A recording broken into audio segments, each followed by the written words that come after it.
Então, Hiro, Bienal, cara. Semana que vem eu vou poder falar pra vocês mais sobre números da Bienal, sobre dados, qual foi o livro mais vendido da Bienal. Mas, assim, a Bienal foi irado, resumindo, foi sensacional. Foi mais uma vez uma experiência que eu viveria dentro dela a vida inteira. Bienal é uma parada que só quem viveu como escritor, como membro de editora, trabalhando lá, só quem viveu sabe como é o sentimento. Não dá pra explicar. É sensacional, é surreal. Numa questão prática, a Bienal do Rio a gente percebeu. Algumas pessoas estão falando o contrário, mas eu sinceramente tive essa percepção. A Bienal do Rio, o consumo de livro foi menor. A gente precisava de muito mais esforço para vender livro do que em São Paulo. Em São Paulo era mais fácil, né? Tem que lembrar que a Flive publica, na maioria, mas não apenas, hoje em dia principalmente, né? Escritores que não são famosos, que não são conhecidos, né? São escritores que eles estão desenvolvendo o seu público e sua comunidade. Então a Bienal é principalmente um lugar para ser visto e ser lembrado. Porque um autor independente, da Flive, de qualquer editora que você vai ter uma participação assim direta e que o autor vai financiar os seus custos de logística, né, de estadia. E sendo bem honesto, até a maioria dos grandes autores do Brasil também paga suas custas, tá? São realmente pouquíssimos casos que a gente pode falar que a editora ou qualquer outra empresa é quem paga para um autor tá na Bienal, né? Porque realmente a visibilidade vale muito a pena, vale muito a pena. Então, o autor independente, autores que estão em desenvolvimento principalmente, é um investimento muito grande em marketing. Você tem que falar com os seus leitores, você tem que se conectar com as pessoas. Você tá lá para se conectar com as pessoas, tanto membros do mercado editorial, assim como autores, influenciadores, que são os dois mais óbvios, né? Mas também com os leitores. As pessoas têm que lembrar quem é você, saber quem é você. Às vezes a pessoa ela não vai comprar o seu livro, porque ela tinha um livro que ela queria comprar e ela descobriu que você existe hoje e, sei lá, tem vários motivos aí que impedem, né? Mas se ela lembrar o seu nome, se ela lembrar a sua cara, se ela lembrar de você, para a Bienal, na minha opinião, como autor em desenvolvimento, valeu a pena.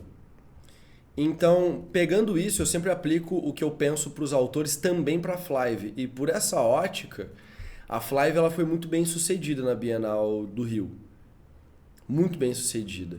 A gente distribuiu, eu acredito que chegou a 15 mil brindes no total. Então foi em torno de 10 a 15 mil pessoas que passaram pelo stand da Flive, que entraram no stand da Flive, que esperaram para rodar a roleta da Flive ou para comprar um livro.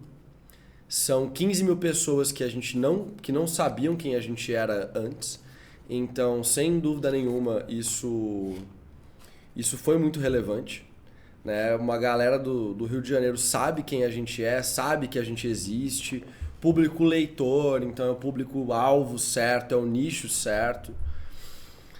E para isso foi incrível, para isso foi sensacional. Também para conhecer pessoas do mercado, eu tive uma experiência que foi graças ao Renan Carvalho, que eu tive, outros autores também compartilharam comigo, a gente foi convidado para um evento, um encontro, né? Um encontro casual, que teve na casa do Rafael Montes, cara, que é um dos maiores autores do Brasil. E esse rolê eu tava bem na minha, entendeu? Eu falei, olha, eu tô gravando vlog todo dia, tô criando conteúdo e tal, mas se vocês olharem o meu vlog do dia, eu acho que tem um trecho só que aparece essa galera, e é um trecho bem no finalzinho do rolê, quando a gente já tinha saído da casa dele, ido pra uma festa. Quando essa festa acabou, eu gravei um trecho pro vlog super curto e super de relance. Porque eu tava valorizando muito a intimidade enfim, tava lá muito como convidado, né? Então eu tava muito respeitando aquele espaço. Só que, assim, os outros membros, não da Flive, a galera que não é da Flive, a galera famosa mesmo, até o Renan mesmo, a galera bateu foto, compartilhou, botou por tudo, então deu uma reverberada.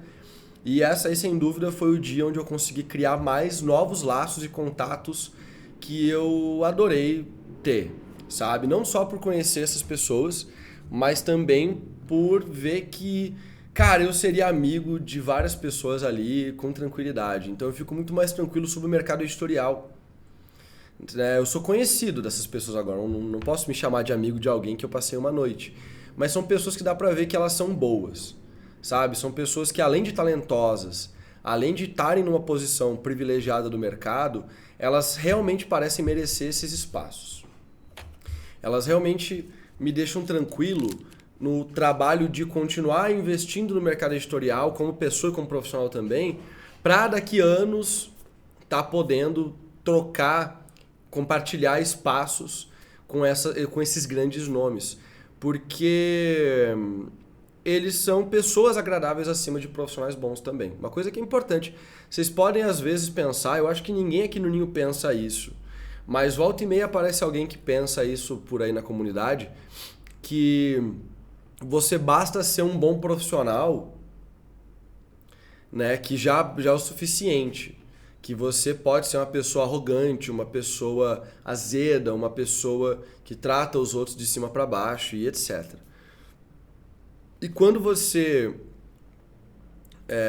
pensa dessa forma, acaba que você reúne pessoas que pensam parecido com você. E aqui na Flive a gente é muito ao contrário disso, né? A gente vai muito na contramão dessa linha de pensamento, que eu enxergo que existe um pequeno grupo dentro do mercado editorial, assim como eu acho que tem em todos os mercados da arte, né? Um pequeno grupo no mercado editorial que pensa dessa forma tóxica. Eu chamaria de tóxica mesmo. E a gente não está dentro disso. E óbvio que eu tinha um pouco de medo de, poxa, será que o caminho que eu estou seguindo é o caminho que as pessoas que estão no topo fizeram e fazem? Ou será que quando a gente chegar lá em cima vai ser só gente venenosa e cobra comendo cobra? E o que eu vi foi muito pelo contrário. O que eu vi realmente foram pessoas que eu teria uma relação pessoal além de uma profissional, porque são pessoas muito boas e pessoas que valem a pena você ter como um ser humano por perto. E não só com interesse profissional, interesse comercial. Então isso foi legal. E no geral a Bienal pra gente financeiramente, uma questão de comparação, né? Bienal de São Paulo, a Flive foi para dividir o stand com duas outras editoras. A gente tinha um pequenininho espaço num stand de 20 metros. Esse ano a gente tinha um stand de 30 metros só pra gente. E o faturamento ele saltou, né? Acho que a gente faturou 3 vezes mais do que o ano passado, o que faz sentido, né? A gente tinha um stand de 20 metros dividido em 3, a gente tinha ali uns 8 metros, 6, 7 metros, mais ou menos, para utilizar.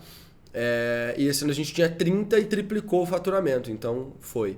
O que eu falei mais cedo é verdade, eu acho que o Rio é mais complicado de vender do que em São Paulo. As pessoas não se deixam convencer fácil. O carioca, eu entendo por quê, porque eu fiquei 3 dias no Rio, depois da Bienal acabar, e cara, na rua do Rio, nas lojas, em todo lugar, tem gente te oferecendo coisa ou pedindo coisa o tempo inteiro. Então o carioca ele desenvolveu, e alguns cariocas que falaram isso pra mim, por isso que eu tô repetindo, né? Os cariocas eles têm o costume de ignorar completamente qualquer pessoa que aborde eles. E uma das estratégias mais padrões que estavam acontecendo no stand da Flive eram autores abordando pessoas para oferecer o marcador e, se a pessoa se interessasse, falar sobre o livro. Então, isso aí teve um sofrimento bem grande, muita gente sangrou muito nesse sentido. Tiveram vários livros que esgotaram na Bienal, Eu vou depois ter uma noção melhor disso, semana que vem, aí eu falo para vocês alguns nomes e tal. Mas alguns nomes esgotaram na Bienal, mas nenhum livro, até onde eu me lembro agora, que esgotou na Bienal foi um dos livros que a gente mais levou livro, mais exemplar, assim. Alguns títulos venderam extremamente bem, quantidades muito maiores do que foram em São Paulo, só que a gente também tinha levado muito mais exemplar, então não esgotou. Né? Os livros que esgotaram foram na maioria de livros que os autores ou autoras não confiaram tanto que ia vender tão bem, e a pessoa realmente tem um traquejo muito bom. E alguns autores que estão começando ainda, né? E a gente, tanto eles quanto a gente, não sabia o potencial prático dessas pessoas em evento, e deu para ver que daria para ter vendido muito mais. Então os casos foram assim, todos eles com mérito, né? Todos eles os autores com todo o mérito de ter conseguido esgotar os seus livros lá na Bienal.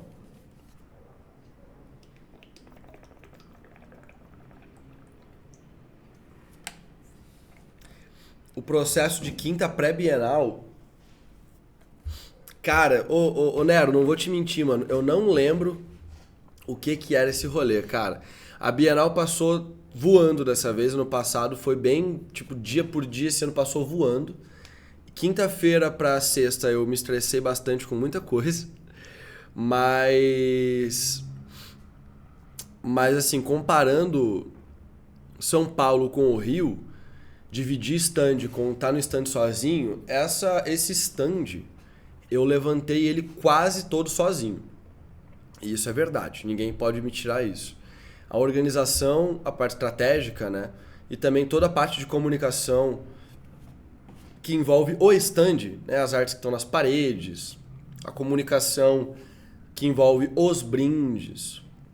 Né? Não estou falando de mídias sociais, que aí a Luana brilhou e ela fez tudo sozinha. Mas dessa parte toda fui eu que fiz e eu acho que eu faço bem isso, porque eu me preparei o suficiente para durante a Bienal, só no primeiro dia a gente teve um problema para resolver, que era da maquininha das escolas. Depois a gente nunca mais teve nenhum problema.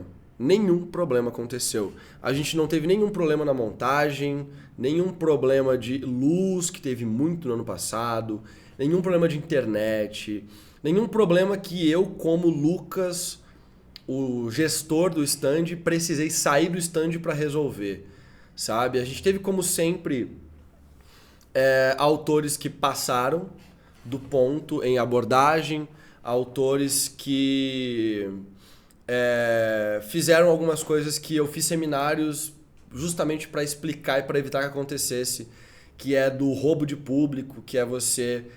quando um autor está conversando com um leitor, você ir lá e tentar roubar aquele leitor do seu colega escritor. Isso é a pior coisa que você pode fazer numa Bienal, num evento no geral, principalmente num stand da mesma editora.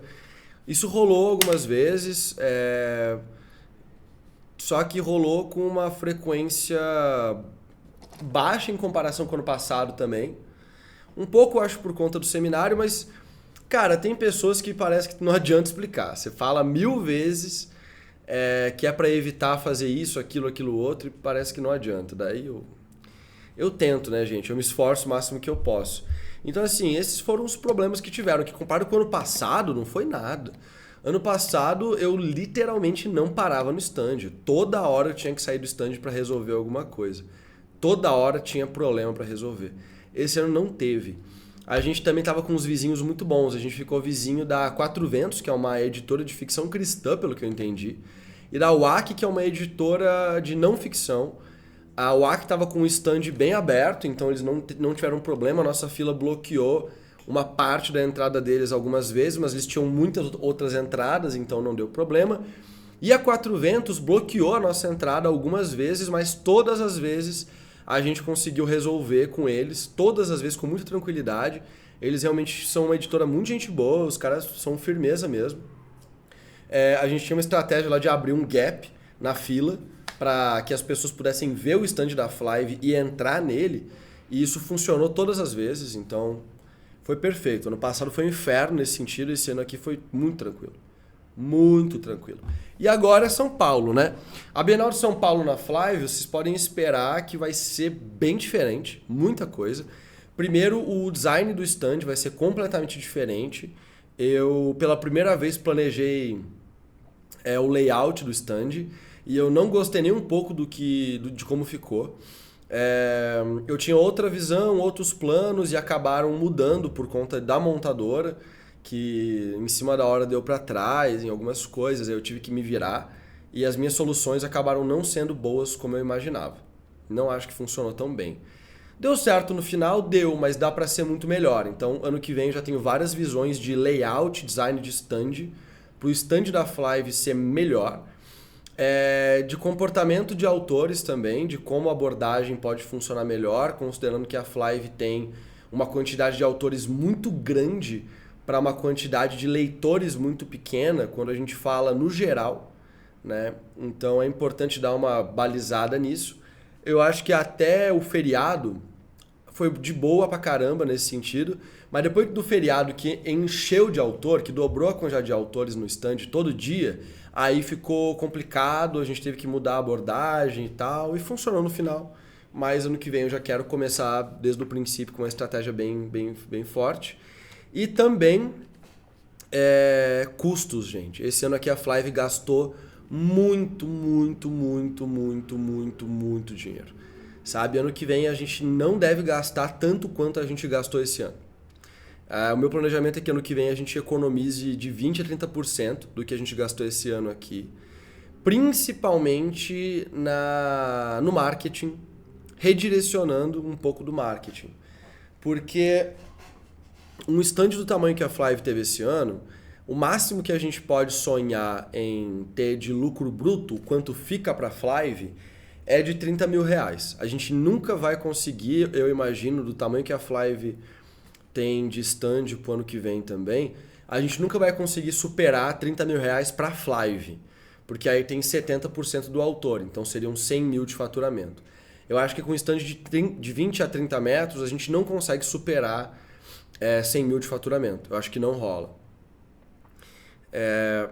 Com 30 mil, a gente não paga nem o stand.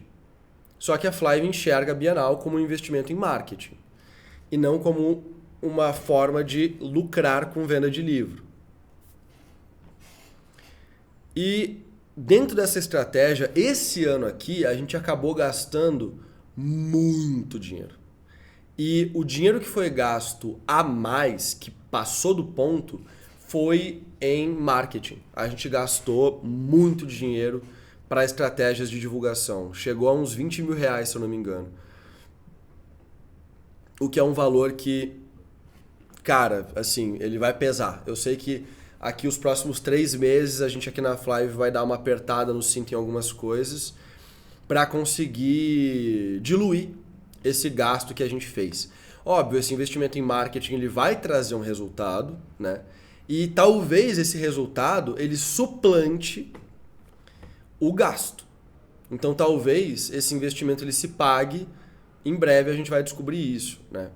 Mas não dá para agora dizer com certeza, só nos próximos 2 meses que a gente vai ter certeza se a Flive gastou dinheiro que não deveria ter investido, aí ano que vem a gente vai reduzir essa verba, ou se sim, o dinheiro que a gente investiu trouxe retorno e vale a pena investir de novo ano que vem.